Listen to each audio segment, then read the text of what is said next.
ಸ್ನೇಹಿತರೆ, ಇವತ್ತು ನಾನು ನಿಮಗೆ ಒಂದು ಸ್ವಾರಸ್ಯಕರವಾದಂತಹ ಕಥೆಯನ್ನು ಹೇಳ್ತೀನಿ.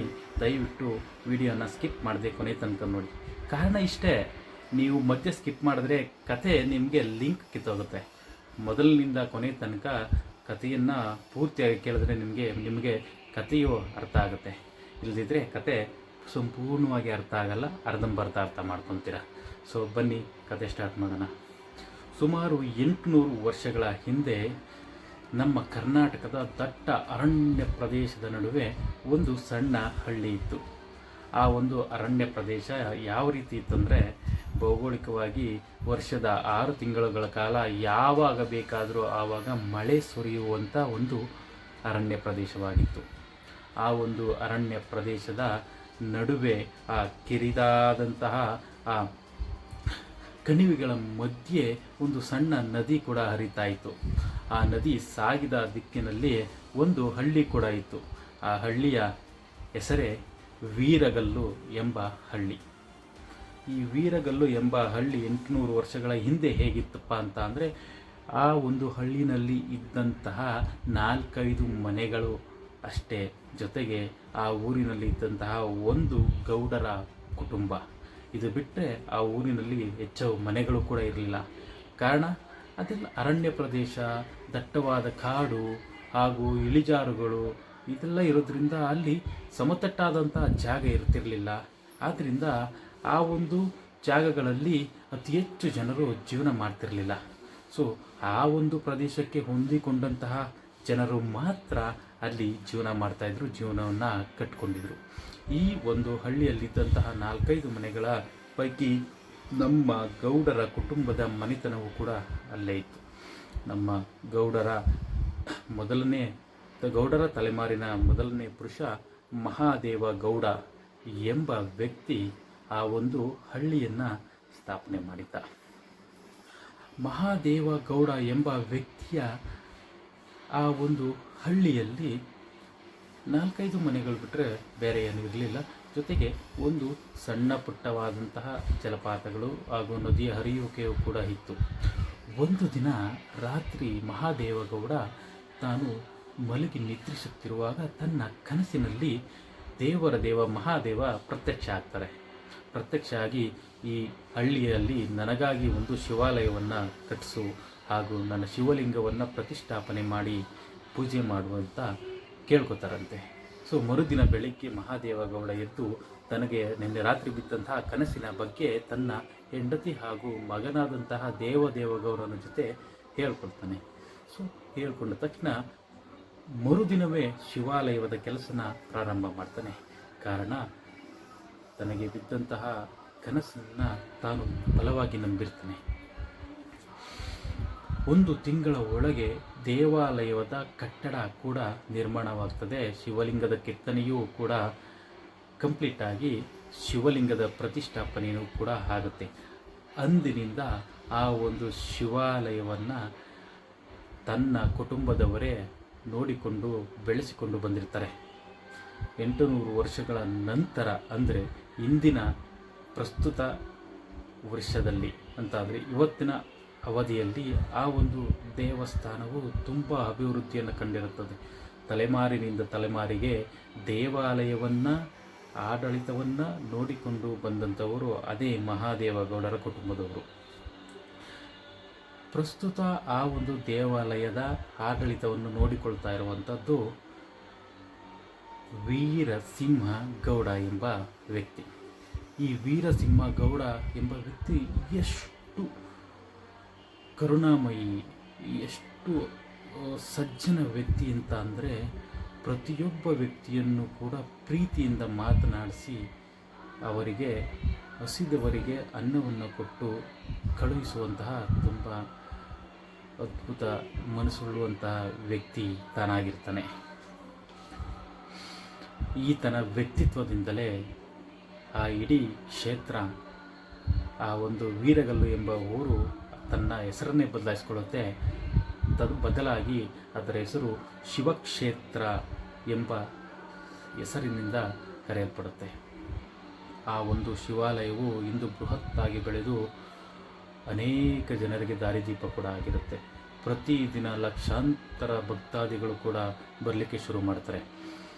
ಯಾವಾಗ ಲಕ್ಷಾಂತರ ಭಕ್ತಾದಿಗಳು ಕೂಡ ದೇವರ ದರ್ಶನಕ್ಕಾಗಿ ಬರಲಿಕ್ಕೆ ಶುರು ಮಾಡ್ತಾರೋ ಅವರಿಗೆ ಊಟ ವಸತಿಯ ವ್ಯವಸ್ಥೆಯು ಕೂಡ ಆಗಬೇಕಲ್ವ. ಅದರ ವ್ಯವಸ್ಥೆಯನ್ನು ಆ ಗೌಡರ ಕುಟುಂಬದವರೇ ಮಾಡ್ತಾರೆ. ಹಾಗೂ ದೇವಸ್ಥಾನದ ವತಿಯಿಂದ ಬರುವ ಭಕ್ತರಿಗೆಲ್ಲ ಪ್ರತಿದಿನ ಅನ್ನ ಪ್ರಸಾದ, ಊಟ, ರಾತ್ರಿಯ ಊಟ, ಮಲಗಲಿಕ್ಕೆ ಜಾಗ, ಕುಡಿಲಿಕ್ಕೆ ನೀರು, ಪ್ರತಿಯೊಂದನ್ನು ಕೂಡ ಸುವ್ಯವಸ್ಥಿತವಾದಂತಹ ವ್ಯವಸ್ಥೆಯನ್ನು ಮಾಡಿಕೊಡ್ತಾರೆ. ಅದರಿಂದ ದೇವಾಲಯದ ಆದಾಯವೂ ಕೂಡ ಹೆಚ್ಚುತ್ತೆ, ಜೊತೆಗೆ ಆ ಒಂದು ವ್ಯವಸ್ಥೆಯನ್ನು ಕೂಡ ಅಭಿವೃದ್ಧಿ ಆಗ್ತಾ ಹೋಗುತ್ತೆ. ಭಗವಂತನ ಸಾಕ್ಷಾತ್ಕಾರವೇ ಆ ದೇವಸ್ಥಾನಕ್ಕೆ ಇದೆ. ಆ ದೇವಸ್ಥಾನದಲ್ಲಿ ಭಗವಂತ ಬಂದು ಅಲ್ಲಿ ನೆಲೆಸಿದ್ದಾನೆ ಎನ್ನುವ ಒಂದು ಅಪಾರವಾದ ನಂಬಿಕೆ ಇಡೀ ರಾಜ್ಯದಲ್ಲಿ ಕೂಡ ಪ್ರತಿಯೊಂದು ಮನೆಯಲ್ಲೂ ಕೂಡ ಆ ದೇವಸ್ಥಾನದ ಆ ದೇವರ ಫೋಟೋವನ್ನು ಇಟ್ಟು ಪೂಜೆ ಮಾಡ್ತಾರೆ. ಅಷ್ಟು ನಂಬಿಕೆ ಆ ದೇವಸ್ಥಾನದ ಮೇಲೆ ಇರುತ್ತೆ. ಆ ಒಂದು ನಂಬಿಕೆಯಿಂದಲೇ ಸಾವಿರಾರು ಜನ, ಲಕ್ಷಾಂತರ ಜನ ಆ ದೇವಸ್ಥಾನದ ಹಾಗೂ ಆ ದೇವರ ದರ್ಶನವನ್ನು ಮಾಡಲಿಕ್ಕೆ ಪ್ರತಿದಿನ ಬರತೊಡಗ್ತಾರೆ. ಹಾಗೂ ಅಲ್ಲೇ ಹರಿಯುವಂತಹ ಶಿವನೇತ್ರ ಎಂಬ ಒಂದು ನದಿ, ಆ ದೇವಸ್ಥಾನದ ಮುಂದೆಗಡೆ ಸ್ವಲ್ಪ ದೂರದಲ್ಲಿ ಹರಿಯುವಂತಹ ನದಿ, ಆ ನದಿಯಲ್ಲಿ ಸ್ನಾನ ಮಾಡಿದರೆ ಮನುಷ್ಯನು ತಾನು ಮಾಡಿದಂತಹ ಎಲ್ಲ ತಪ್ಪುಗಳು ಹಾಗೂ ಪಾಪಕರ್ಮಗಳೆಲ್ಲ ಆ ಶಿವನೇತ್ರ ನದಿಯಲ್ಲಿ ಕಳೆದು ಹೋಗ್ತವೆ ಎನ್ನುವ ಒಂದು ಅಪಾರವಾದ ನಂಬಿಕೆ ನಮ್ಮ ಜನರಲ್ಲಿರುತ್ತೆ. ಆದ್ದರಿಂದ ಆ ಒಂದು ನದಿಯಲ್ಲಿ ಸ್ನಾನ ಮಾಡಿ ತದನಂತರ ಶಿವನ ದರ್ಶನವನ್ನು ಮಾಡುವುದು ಪ್ರತೀತಿಯಾಗಿ ಬೆಳೆದು ಬರುತ್ತೆ. ನೀವು ಅಂದ್ಕೊಬೋದು, ಗೌಡರ ಕುಟುಂಬದವರು ದೇವಸ್ಥಾನದಲ್ಲಿ, ಅದರಲ್ಲೂ ಶಿವನ ದೇವಸ್ಥಾನದಲ್ಲಿ ಹೇಗಪ್ಪ ಪೂಜೆ ಮಾಡ್ತಾರೆ ಅಂತ. ಅದಕ್ಕೂ ಒಂದು ವ್ಯವಸ್ಥೆ ಆಗಿರುತ್ತೆ. 16ನೇ ಶತಮಾನ ಅಂದರೆ 800 ವರ್ಷಗಳ ಹಿಂದೆ ಸ್ಥಾಪನೆ ಮಾಡಿದಂತಹ ಈ ದೇವಸ್ಥಾನದಲ್ಲಿ ಅರ್ಚಕರನ್ನಾಗಿ ಮಾಧ್ವ ಬ್ರಾಹ್ಮಣರನ್ನು ಆ ಮಹಾದೇವ ಗೌಡರೇ ನೇಮಿಸಿರ್ತಾರೆ. ಅಂದಿನಿಂದ ಇಂದಿನವರೆಗೂ ಕೂಡ ಮಾಧ್ವ ಬ್ರಾಹ್ಮಣರೇ ಆ ಒಂದು ದೇವಾಲಯದಲ್ಲಿ ಮುಖ್ಯ ಅರ್ಚಕರಾಗಿ ದೇವರಿಗೆ ಪೂಜೆಯನ್ನು ಸಲ್ಲಿಸ್ತಾ ಬಂದಿರ್ತಾರೆ. ಆದ್ದರಿಂದ ಆ ದೇವಸ್ಥಾನದ ಪಾವಿತ್ರತೆಗೆ ಎಲ್ಲೂ ಕೂಡ ಧಕ್ಕೆ ಉಂಟಾಗುವುದಿಲ್ಲ. ಆ ಒಂದು ಅಪಾರವಾದ ನಂಬಿಕೆಯಿಂದಲೇ ಕೂಡ ದೇವಸ್ಥಾನ ಇಂದು ಅತ್ಯದ್ಭುತವಾಗಿ ಬೆಳೆದು ನಿಂತಿರ್ತದೆ. ನಿಮಗೆ ಗೊತ್ತು, ಒಂದು ಕ್ಷೇತ್ರ ತಾನು ಹುಟ್ಟಿದಾಗಿನಿಂದ ಆ ಕ್ಷೇತ್ರ ಇಷ್ಟು ದೊಡ್ಡ ಮಟ್ಟದಲ್ಲಿ ಬೆಳೆಯಬೇಕು ಅಂತ ಅಂದರೆ ಯಾರಾದರೂ ಒಬ್ಬರ ಶ್ರಮ ಇದ್ದೇ ಇರುತ್ತೆ. ದೇವರ ಆಶೀರ್ವಾದದ ಜೊತೆಗೆ ಆ ಒಂದು ಗೌಡರ ಕುಟುಂಬದ ಕೂಡ ಆ ಒಂದು ದೇವಸ್ಥಾನದ ಅಭಿವೃದ್ಧಿಗೆ ಶ್ರಮವನ್ನು ಹಾಕಿರುತ್ತೆ. ಆದ್ದರಿಂದ ಎಲ್ಲಿ ಬೆಳವಣಿಗೆ ಇರುತ್ತೋ ಅಲ್ಲಿ ಬೆಳವಣಿಗೆಯನ್ನು ಸಹಿಸದ ವ್ಯಕ್ತಿಗಳು ಕೂಡ ಇರುತ್ತಾರೆ. ಈ ಕಥೆಯಲ್ಲಿ ಬರುವಂತಹ ಮೊದಲನೆಯ ತಿರುವೇ ಇದು. ದೇವಸ್ಥಾನದ ಬೆಳವಣಿಗೆಯನ್ನು ಸಹಿಸಲಾಗದೆ ಒಂದಷ್ಟು ಜನ ದೇವಸ್ಥಾನದ ಬಗ್ಗೆ ಅಪಪ್ರಚಾರವನ್ನು ಮಾಡಲಿಕ್ಕೆ ಶುರು ಮಾಡ್ತಾರೆ. ಕಾರಣ ಇಷ್ಟೇ, ಅವರೇ ನಿರ್ಮಿಸಿಕೊಂಡಂಥ ಕೆಲವು ದೇವಾಲಯಗಳಿಗೆ ಜನರು ಹೋಗ್ತಿರಲಿಲ್ಲ. ದೇವಸ್ಥಾನದ ಬೆಳವಣಿಗೆಯನ್ನು ಸಹಿಸಲಾಗದ ವ್ಯಕ್ತಿಗಳಲ್ಲಿ ಮೊದಲನೇ ಪಾತ್ರ ವಹಿಸೋನು ಮಂಗೇಶ ಅಂತ ಒಬ್ಬ ವ್ಯಕ್ತಿ. ಅವನು ಆ ಒಂದು ಶಿವಕ್ಷೇತ್ರದ ದೂರದಲ್ಲಿ, ಅಂದರೆ ಶಿವಕ್ಷೇತ್ರದಿಂದ ಒಂದು 5-6 ಕಿಲೋಮೀಟರ್ ದೂರದಲ್ಲಿ ತನ್ನದೇ ಆದಂಥ ಒಂದು ಹಳ್ಳಿನಲ್ಲಿ ತನ್ನದೇ ಆದಂಥ ಒಂದು ದೇವಸ್ಥಾನವನ್ನು ಕಟ್ಕೊಂಡಿರ್ತಾನೆ. ಆ ದೇವಸ್ಥಾನಕ್ಕೆ ಭಕ್ತಾದಿಗಳು ಹೋಗ್ತಿರಲ್ಲ. ಎಲ್ಲ ಭಕ್ತಾದಿಗಳು, ಎಲ್ಲ ಜನರು ಸಹ ಈ ಶಿವ ಕ್ಷೇತ್ರಕ್ಕೆ ಬರ್ತಿರ್ತಾರೆ, ಶಿವನ ದರ್ಶನವನ್ನು ಮಾಡ್ತಿರ್ತಾರೆ. ಆದ್ದರಿಂದ ತನಗೆ ಆದಾಯ ಬರ್ತಾ ಇಲ್ಲ ಎನ್ನುವ ಒಂದು ಹೊಟ್ಟೆ ಕಿಚ್ಚಿನಿಂದ ಈ ಶಿವಕ್ಷೇತ್ರದ ಬಗ್ಗೆ ಅಪಪ್ರಚಾರವನ್ನು ಮಾಡಲಿಕ್ಕೆ ಪ್ರಾರಂಭ ಮಾಡ್ತಾನೆ. ಅವನು ಒಬ್ಬನೇ ಅಪಪ್ರಚಾರ ಮಾಡಲು ಪ್ರಾರಂಭ ಮಾಡ್ತಾನೆ.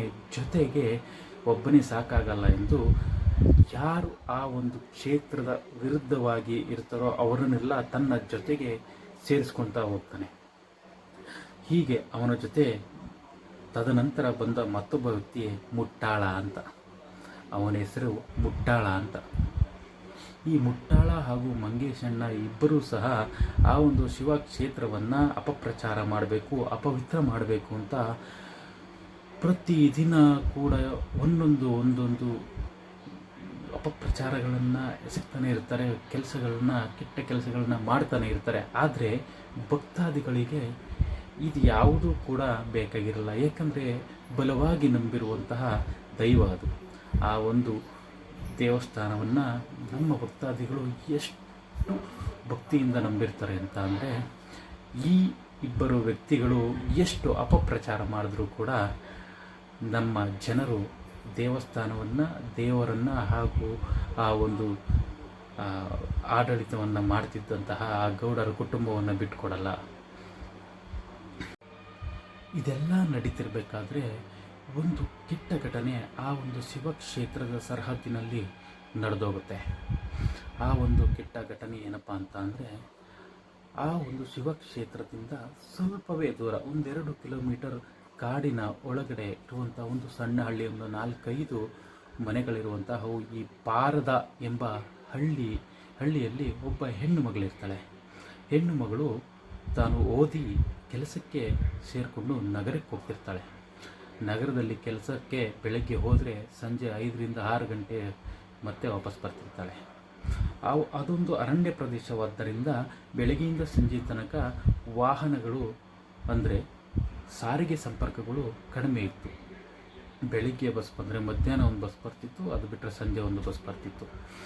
ಈ ಹೆಣ್ಣು ಮಗಳು ಬೆಳಿಗ್ಗೆ 9 ಗಂಟೆ ಬಸ್ಗೆ ತಾನು ಕೆಲಸಕ್ಕೆ ಅಂತ ಹೋದರೆ ಸಂಜೆ 6 ಗಂಟೆ ಬಸ್ಗೆ ವಾಪಸ್ ಬಂದು ತನ್ನ ಊರಿನ ಗೇಟ್ನ ಬಳಿ ಇಳ್ಕೊಂಡು ಊರಿನೊಳಗೆ ನಡ್ಕೊಂಡೋಗಿ ತನ್ನ ಮನೆಯನ್ನು ಸೇರ್ಕೊತಾ ಇದ್ಳು.